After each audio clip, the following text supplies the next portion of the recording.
This video, I am going to show you how to use the content library. So the content library is basically a place to store your content for the website that we build to put your episode on. So first off, let me show you that episode. You would go here and you'd go to any of your episodes. For example, we'll go to this one right here. And this is what your episode page would look like here. I'm just going to show you all this content on this page comes from a library, which is called the content library. And down below, if you see here, these podcasts, those come from the podcast library.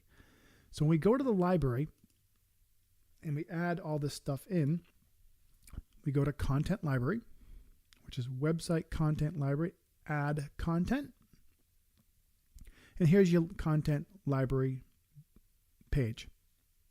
So to add content, you simply hit the plus sign, and all these drop downs represent the different sections of the page. So the headline, subheadline, description, credibility, testimonial 1, testimonial 2, the problem you will solve, a success situation with a client, the value or action steps you have for the listener, and the offer you will have for the listener, and the link that you would provide them.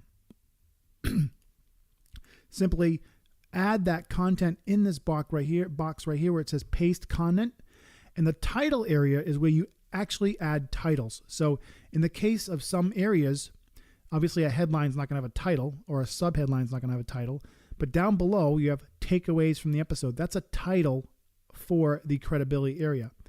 My client says this, that's a title for the testimonial area. So if we go back to the content library and we look at my testimonial, let's look for a testimonial 1 here. I'm going to go and hit the edit button. So you'll see my clients say this is here and the content is here.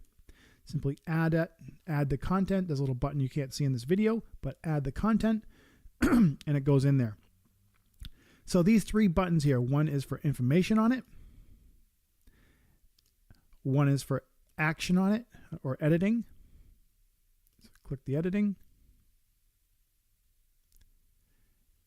And one is for deleting, which we're not going to do right now.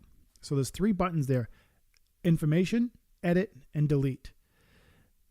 Once you have created all this information, as you see here, I have the headline, subheadline, all my contents in here.